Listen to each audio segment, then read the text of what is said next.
This week on ANN, the Seventh-day Adventist World Church prays for their members in Burundi. Loma Linda University Health receives top honors from the American Heart Association. And Adventists in Colombia run to share the importance of healthy living. These stories and more coming up.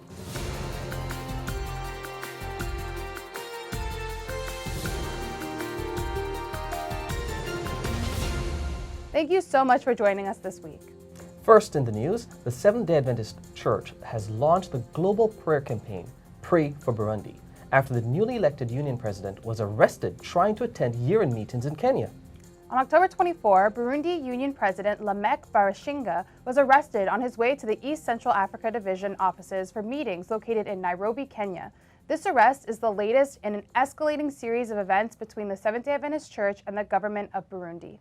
In May, through the Adventist News Network and the Adventist Review, Seventh-day Adventist World Church President Ted N.C. Wilson asked for urgent prayer for the Adventist members in Burundi. The request came after 22 Adventist leaders and members in the Central African nation were arrested and detained. The arrests were ordered by the national government and followed months of illegal interference on the part of the Burundi government in the administration of the Adventist Church in that country.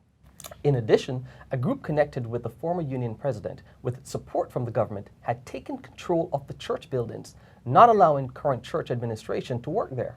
Despite months of prayer and attempting to negotiate with the government for a cessation of abuse and the release of the buildings, little progress has been made. Because of this, the Seventh-day Adventist Church is calling on all members to pray for Burundi. We ask that, in addition to praying for the leadership and the members to stay strong in the face of violence and persecution, you pray for 4 specific things. 1. We ask you to pray that Pastor Barashinga is released from detention as quickly as possible. 2. We ask you to pray that God protects our members from physical and emotional abuse. 3. We ask you to pray that all governments respect the administrative decisions of religious entities, specifically when these decisions do not impact or go against the laws of the country. And 4, we ask you to pray that every person, regardless of their belief system, is allowed to worship according to their conscience without interference from any government or entity. For more information, visit adventist.org/prayforburundi and follow the hashtag #PrayForBurundi on all your social media posts. Loma Linda University Medical Center and Loma Linda University Children's Hospitals are recipients of the American Heart Association and American Stroke Association's 2019 Get With the Guidelines Resuscitation Quality Achievement Awards. This designates both facilities as exemplary in implementing high standards of resuscitation care. Both entities took home 4 awards combined, 1 silver and 3 gold. Children's Hospital received the Gold Plus Quality Achievement Award for the pediatric population and the Gold Plus Quality Achievement Award for the neonate population. The Medical Center received the Gold Plus Quality Achievement Award for the adult population and the Stroke Silver Plus Quality Achievement Award, and also qualified for recognition on the Target Stroke Elite Plus Honor Roll. In May, LUMC Murrieta was presented with the 2019 Get With the Guidelines Stroke Gold Plus and the Target Stroke Honor Roll Elite Quality Achievement Award from the American Heart Association. It marked the 3rd year LUMC Murrieta has been recognized by the American Heart Association, American Stroke Association for quality stroke care. Recently, more than 400 Seventh-day Adventists and friends participated in an annual race through parts of Santa Marta, a coastal city in northern Colombia, promoting healthy living under the church's Let's Move to Live and I Want to Live Healthy initiatives. Adventist delegations and friends from across the coastal region gathered early on October 6 to do warm-up exercises, promote health, and invite onlookers to join the 6-kilometer race. This is the 3rd event by the church in the Columbia Atlantic Conference region. Coined as Ocean Olympics, the race was also an opportunity to share the love of God through books on health and hope, and the distribution of hundreds of magazines on breast cancer prevention. Awards were just distributed for winners in the children, youth, adults, senior, and recreation categories. Among those taking part in the race were 3 persons with special needs who completed the 6K race in their wheelchairs. Church leaders thanked sponsors and government agencies for providing security during the race. The church in the Atlantic region plans to continue promoting a healthy lifestyle to its members and friends through activities to improve eating habits, physical exercise, favorable environmental aspects, and many other features involving holistic health. 10th grade students at a church school in Norway gained the highest grade point average across the country during the last school year, according to statistics recently released by the Norwegian education authorities. The graduating class of the Tyrifjord Church School had a GPA of 5.22 on a grading system where 6 is the top grade. Susan Urset, school principal, says there is no doubt there was a very good learning environment in the small class. The students in the class were a well-knit group who knew each other well. Urset also mentioned 3 important factors that contributed to the good result. The students were highly motivated, they had excellent work habits, and good teachers, she said. Urset is obviously very proud of the fine results, but is quick to point out that such top results are sometimes easier to achieve in small classes. With few students per teacher, the teachers have time to sit down with a student until the student understands the subject. Education Director for the Norwegian Union, Nina Mydral, says the basic values that characterize Adventist schools contribute to a good learning environment. The 52-student Tryford Church School is one of 11 Adventist secondary schools across Norway. Now that the students have graduated, they are gaining their next level of education at Tryford Junior College. As a boarding facility, the college serves students from across the country. Coming up, young people in Russia take a week to serve their community. But up next, we have some good news from our last weeks of annual council.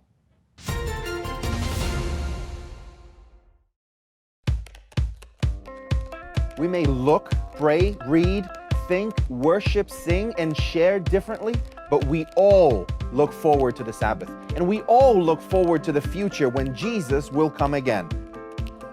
With this message in mind, we arrived at a core component for a new identity system. The creation grid, a simple 7-column structure for layout. The grid is a reference both to the prophetic timeline as well as to the creation week that culminated in the 7th-day Sabbath. The first 6 columns of the grid belong to the designer. It can be filled with anything: text, images, illustrations, patterns, and logos. But the 7th column, the Sabbath column, does not belong to them. It is meant to be different and special. Regardless of what or where you are designing, you can always find information to help you communicate that we are all Seventh-day Adventists.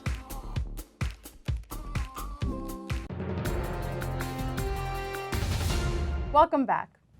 It can sometimes feel like annual council meetings here at the Adventist World Headquarters are only comprised of long discussions on intense, controversial topics. But that would discount the many, many inspiring stories from people serving the Lord around the world. Director of Communication for the Seventh-day Adventist World Church, William Coster Jr., has more. We are at the entrance of the GC Auditorium, and I would like to invite you to look what is happening. Imagine having the more than 21 million Adventists in the world in one place for a week. In a symbolic and representative way, this is what happens at the annual council meetings. Held once a year, the denomination's second largest meetings, only behind the General Conference in session, brings together leaders from the 15 regional headquarters of the Adventist Church around the world, and more, the directors of Adventist institutions and entities and leaders of the World Church headquarters. Under the theme Faithfulness in Christian Lifestyle, the meetings, as usual, began with the LEAD conference. LEAD stands for Leadership, Education, and Development. Organized by the Youth Department, the meeting showed there are millions of young people and children involved in ministries like Pathfinders. In just one of the major Adventist evangelistic projects, 1 Year in Mission, there are more than 6,000 young people communicating and sharing Jesus in 500 cities around the world. Youth Director for the Seventh-day Adventist World Church, Gary Blanchard, talked about the importance of opening one of the denomination's key meetings. I got to say that this was the first time, I think, in history that we've had a lead conference run by the Youth Department, which says a lot about the direction of the leadership of the General Conference and all the divisions around the world. See, it's not just about passing on, not about talking about passing on identity, mission, leadership to the younger generation. It's about getting involved in actually doing it. It's important, and the message went out loud and clear that the Seventh-day Adventist Church is interested and loves its young people and wants to involve them in ministry. And so it wasn't just talk, it was action, and that's what the lead conference means. Another highlight of annual council was the action plan for the coming years. I will go. Presentation at this time. It is the strategic plan for the world church for 2020 to 2025, which is actually Reach the World appeal. I will go. And in meetings opened by youth leaders, it makes perfect sense that the new missionary plan of the church was derived from a youth initiative. Take a look at this book, if you would, and you will see at the very top, it has the words, I will go. You need to know that those words came from young people who were students at River Plate University in Argentina in the South American Division. And I want to give them credit. They had a program called I Will Go. The ministry of Christ was a ministry that was to go to all the world to preach the gospel to every creature. I Will Go is based on the ministry of Christ. It propels the church forward to preach His love, His grace, His truth, and the urgent end-time message for this generation. This will be the last annual council before General Conference session, which will be held next year in the U.S. state of Indiana from June 25 to July 4. One of the highlights brought the new president of the Adventist Development and Relief Agency, Michael Kruger, to speak of current projects, among them Every Child, Everywhere in School. It's such a wonderful campaign that ADRA has launched. Children everywhere have the right to be educated. It changes their lives, it lifts them out of poverty, and we really want to make sure that we can change people's lives, because that's what ADRA is all about. And we really want to encourage every single person around the globe to join with us in changing the lives of these small children, the boys and girls around the planet who are really looking for a better future. Thank you, friends. Next time we will come with more news of faith, hope, and service. God bless. A week of ministry for young people in Khabarovsk, Russia began with a music festival. Throughout the week, the young people reached out to others and visited those who can't attend church. The Euro-Asia division sent this report. Неделя молодежного служения на Дальнем Востоке началась с музыкального фестиваля в Хабаровске, в котором молодежь принимала активное участие. Музыкальные номера, исполненные молодыми людьми, а также пение в сводном хоре, создали атмосферу единения с хором ангельским и стали невероятным вдохновением для молодежи. Нам было интересно узнать, как много в нашем обществе людей, готовых откликнуться на нужду ближнего. Поэтому наша молодежь провела социологический опрос среди студентов. В основном нас интересовало, насколько, по мнению людей, общество в целом и они в частности готовы помогать окружающим при необходимости. Большинство опрошенных молодых людей уверены в том, что они делают все от себя возможное и по мере необходимости оказывают помощь тем, кто в ней нуждается. И это действительно очень удобно, считать себя положительным и даже добрым, хорошим человеком, иногда уступая место в автобусе, не поднимая упавшую мелочь и делая репост сообщения о том, что кому-то нужна помощь. Несомненно, эти все проявления небезразличия важны в нашей жизни, но не выбираем ли мы тем самым самый простой путь для себя? Наша молодежь решила совершить ряд чуть более существенных действий, так как тема недели молодежного служения – принятие, и подразумевает под собой помощь страждущим, сиротам и угнетенным, то в нашем служении молодежь выбрала два направления. Это служение немощным членам нашей церкви и служение страждущим членам нашего общества. Заранее мы закупили продукты и составили продуктовые наборы для запланированных акций. Разделившись на команды, мы посещали членов церкви, которые по причине почтенного возраста или по состоянию здоровья не могут посещать богослужения. Наша молодежь принесла им угощения и цветы, а также организовала домашние богослужения. Ребята пели их любимые гимны, читали библейские тексты и размышляли над ними. И, конечно, молились о нуждах друг друга. После этого мы с интересом слушали жизненные истории, опыт обращения к Богу и многочисленные свидетельства Божьего водительства в жизни этих людей. «Самое главное в жизни – это общение», – сказала одна из бабушек. Следующим направлением нашей проповеди этому миру стало служение многодетным и малообеспеченным семьям. На попечении нашей церкви есть несколько семей, находящихся в сложном финансовом положении. Эти люди приходят на различные мероприятия, проводимые в церкви, а некоторые из них посещают субботние богослужения. Этим семьям мы привезли продуктовые наборы и журналы, чудесные странички для детей. Продолжением служения обществу стало служение людям, оказавшимся в трудной жизненной ситуации. Мы отправились на поиски бездомных людей. Находя их, мы знакомились с ними, предлагали горячий чай, кормили их, конечно же, беседовали с ними, они рассказывали, как оказались в такой ситуации. Наша молодежь активно участвует в проведении субботнего богослужения в своих общинах, и именно этим закончилась неделя молодежного служения на Дальнем Востоке. Подводя итог служению, мы еще раз убедились в том, что для живой проповеди этому миру не требуется больших усилий. Самое главное – это желание делиться любовью с окружающими. Это так здорово быть руками и ногами Христа, совершая служение для ближних. Coming up, Victoria Turrentine is here with our social media highlights. But up next, a young couple heeds God's call to do missionary work in Bangkok, Thailand.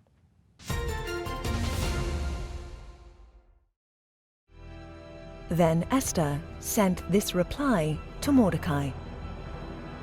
Go and gather all the Jews who are in Susa together, and pray and fast for me. Do not eat or drink anything for 3 days and nights. I and my maidens will fast as you do.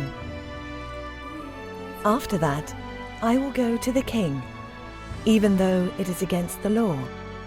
And if I perish, I perish.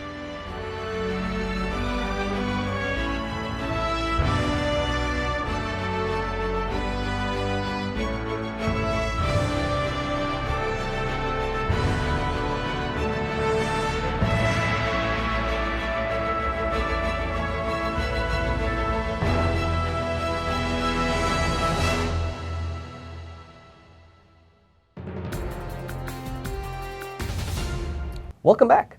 Meeting social and emotional needs in Thailand is crucial as depression and suicide rates are incredibly high. Brian and Jessica moved to Bangkok to open the F5 Challenge Center. Adventist Mission has more.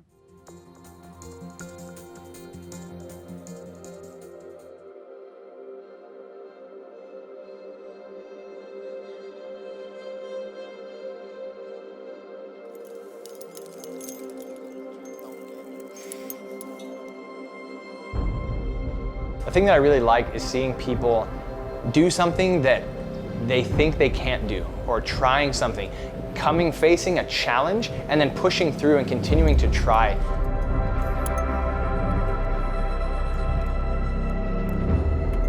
To me, it gives me courage to see that people can be willing to do something.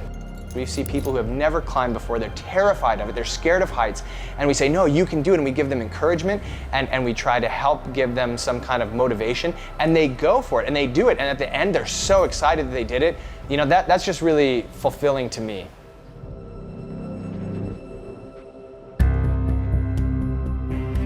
My wife, Jessica, and I most recently lived in Washington State in the USA. And we just felt like God was calling us somewhere else, and we prayed about it, and through prayer and study, God brought us to this place. Bangkok is a giant city. I think there's like 12 million people that live here. They say there's 2 million that commute into work every day. It's very modern. It's got a lot of high-tech stuff. Neither one of us really likes urban settings or the city. We much more prefer nature and being outdoors, but sometimes you have to give up your desires and your wants for what God has. So yeah, He brought us here, and it wouldn't have been our first choice, but it's His choice, and so that's what we want to do. So the F5 Challenge Center is a health-focused center of influence in Bangkok, Thailand, where we're trying to connect with people and minister to felt needs through the avenue of health and fitness. F5 is actually an acronym, or there's 5 F's rather. It's faith, fellowship, fitness, fortitude, and fun. And those correlate with the 5 aspects of health: the spiritual, the mental, the physical, the emotional, and the social. It's kind of a holistic, encompassing message of health to try and connect with every aspect. Depression and suicide rates are really high, and so meeting those social and those emotional needs are also really important.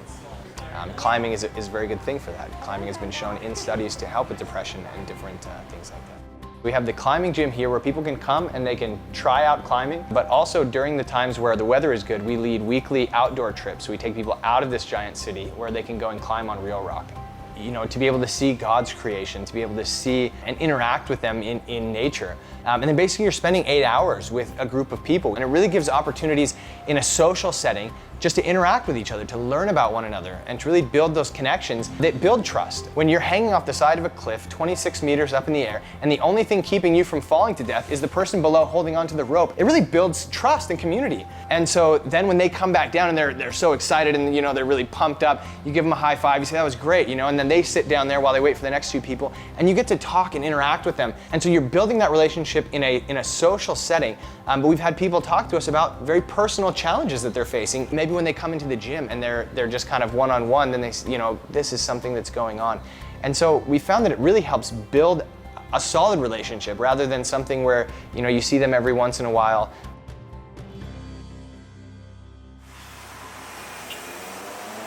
The majority of people are living in cities. And often, you know, when we first were thinking about becoming missionaries, we were thinking about, oh, in the jungle adventures. We were reading Eric B. Hare stories, you know, and fighting tigers and rogue elephants. And when God called us to Bangkok, it was like, that's not really a mission field, you know, that's a city. But yeah, as we thought about it, it's like, this is a huge mission field. And it's where people, you know, they don't know, and oftentimes they don't care. They don't really feel a need. They don't feel like they need anything physical. But what they fail to understand is that they do have emotional needs. They do have social needs. They have these things. And oftentimes you don't even know. You feel like, well, I got an Audi and I got a nice house and I got a girlfriend. I don't need anything else. But when we connect with them, we're able to share with them and build those relationships. You come to understand that, and you can help, you know, share that there is a need that you have. You think that you're filling it with all of these things that you have, but it's not actually filling it. And that hole that you feel is actually can be filled with God, and He's seeking you and actively looking to connect with you there. But yeah, working with a group that has everything, yeah, it takes right more to the heart, that work towards the heart.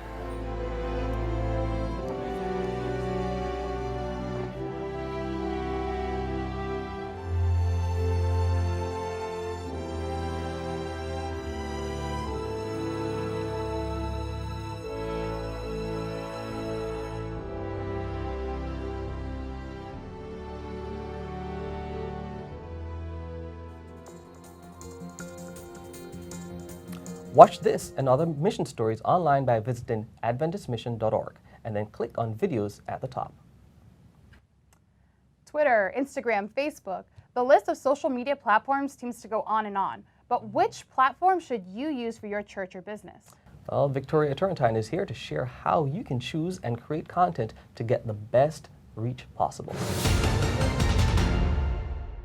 All social media is used to connect, share, give information, and build relationships. But each social media account has its own unique purpose to connect with people and businesses, share your thoughts and ideas, DIY or do-it-yourself projects, and build character or a name for yourself.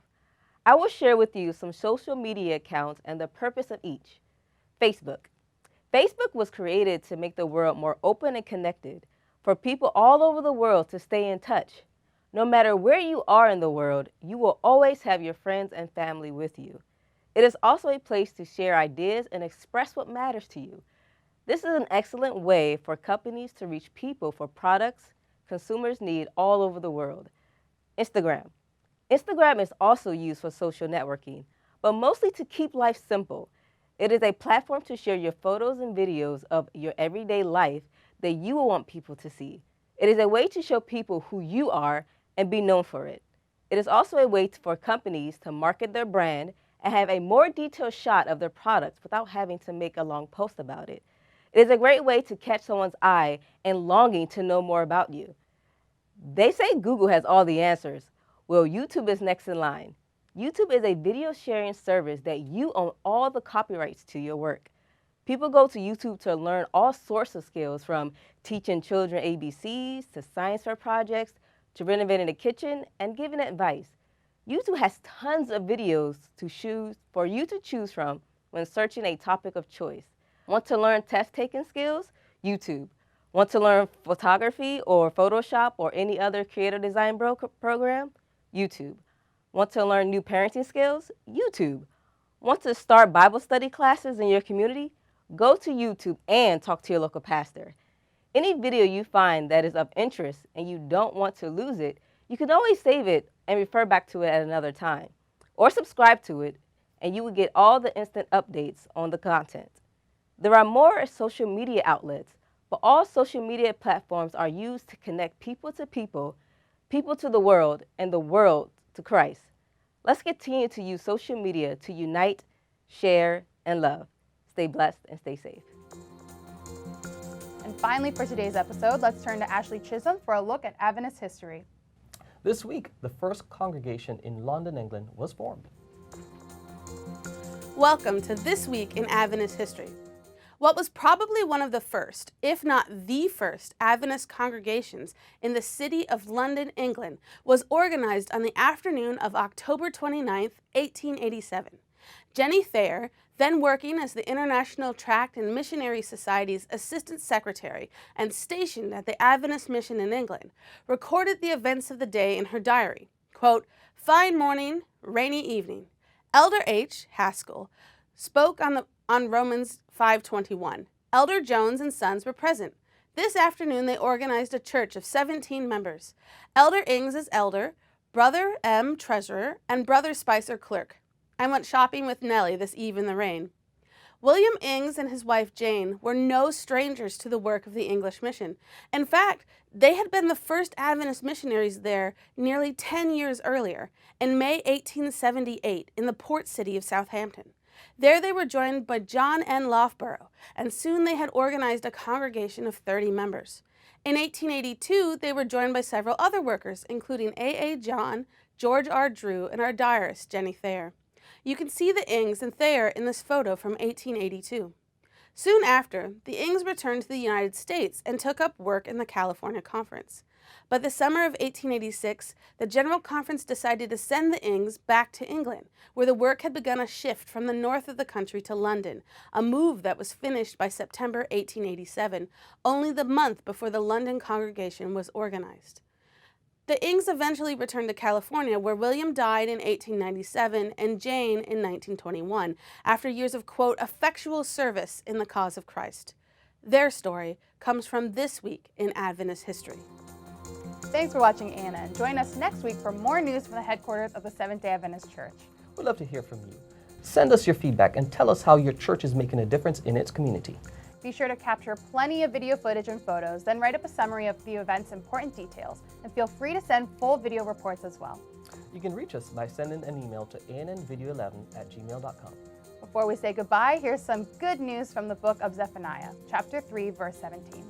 The passage says, "For the Lord your God is living among you. He is a mighty Savior. He will take delight in you with gladness. With his love, he will calm all your fears. He will rejoice over you with joyful songs." That's our program for this week. And remember, you can always visit news.adventist.org for daily news and videos. Until next time, God bless. Take care.